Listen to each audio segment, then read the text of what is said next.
After a long and very active off-season, a new season of NFL football starts for CBS tomorrow, all leading up to Super Bowl 50, which will be right here on CBS. As always, CBS Sports coverage will kick off with the NFL Today. On Friday, in between meetings and rehearsals, we caught up with two members of the NFL Today team, Tony Gonzalez and Bart Scott. Thank you guys so much for joining us. So you're in the middle of rehearsals right now. It must be good to be back in the studio. Oh, it's fun, man. I'm so happy. What, 8 months we don't do anything, hang around, just kind of have some fun.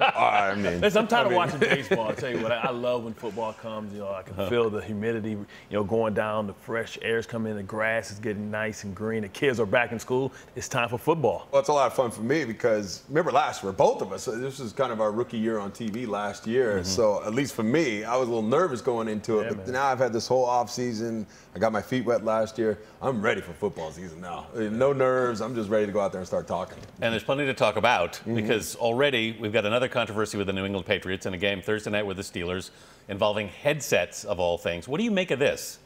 I'm not saying, but I'm just saying. It's always something, but football's a gift that keeps on giving, man. And I'm sure they'll get to the bottom of it. I've experienced it by playing in New England plenty of times, from the fire alarms getting pulled off.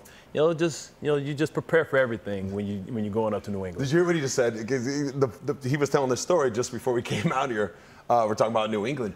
The night before the game, he's staying in the team hotel. The fire alarm would always go off while they're out there to play the New England Patriots. Roughly around 3 or 4 o'clock. Hey, come on. Let's look at this season, and let's go back to last season to start with. We ended up with the Seattle Seahawks in a nasty defeat. And it's since 1993, no team that's been in the Super Bowl and lost is back in there the next year. But can they do it? I believe so. They upgraded to Tony's favorite position, tight end. Jimmy Graham's going to give them a red zone presence. I think he's going to take some of the pressure off of Marshawn Lynch for having to be that battering ram all the time, because he's going to open up the field and lighten the box up. And I think from a defensive standpoint, they have an opportunity probably to still be the best defense in the league. Anytime you got great defense, you got a shot. So Peyton Manning, 39 years old, a lot of people saying this could be his swan song season. Do you think he has more in the tank? Well, I think we're going to get more from Peyton Manning by requiring less. I think the hiring of Gary Kubiak, to establish a running game, to take some of it off his plate, much like they did in Denver before when John Elway got Terrell Davis and they were more of a run-based team. What I'm excited about watching this team under Wade Phillips and what he can do on the defensive side of the ball, because we all know that offense wins games, but defense wins championships. And most games come down to, can you stop 4th and 1, or in the case of the previous Super Bowl, can you get 1st and goal, or can you stop 1st and goal? Peyton, I've known Peyton a long time, and I got an enormous amount of respect for him, and he's one of the best quarterbacks ever. But I do believe that this is probably going to be his last year. He's still got some juice left in the tank. He's going to have a good year, but is he going to be that Rushmore 4, a top 4 quarterback in the NFL? I don't know if that's going to happen this year.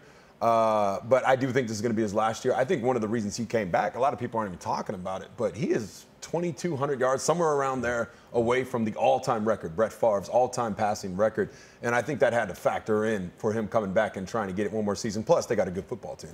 What about Adrian Peterson? He's back after suspension. Can he be a top running back again?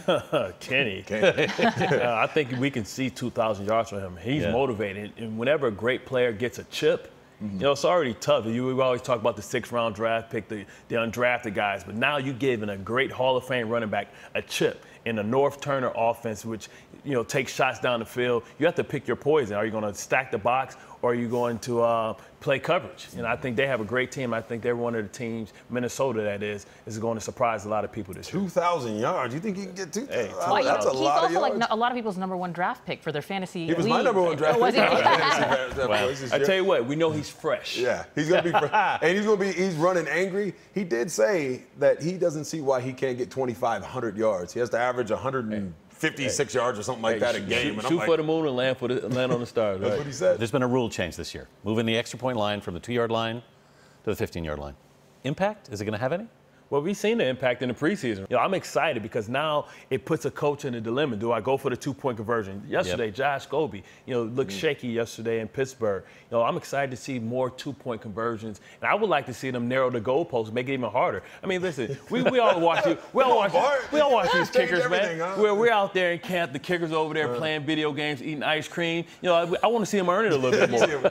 I think it's exciting too. I don't know if you'll see it so much at the beginning of the season because the weather's great and everybody's going. Might as well just kick it because it's not that hard of a kick. Any kicker worth the salt should be able to make a 35-yard field goal. Right. But later in the season, when you start getting in these snowy games, windy games, rainy games, you're going to start them. The coaches are going to have to make a decision there, and it's going to make the game more exciting. Before we let you guys go, we want to ask you, Super Bowl number 50 is going to be right here on CBS. Who do you guys think are going to make the big game? Super Bowl L. Yeah, L's Roman numeral for 50. We just found that out. Yeah, we didn't know that. I was good on the X's. Yeah, we moved into the L. But who are your predictions? Don't avoid the question, gentlemen. Well, you're going to have to tune in to our show there on Sunday. Little tease there. Yeah, we're going to go ahead and discuss that. That topic definitely will be addressed.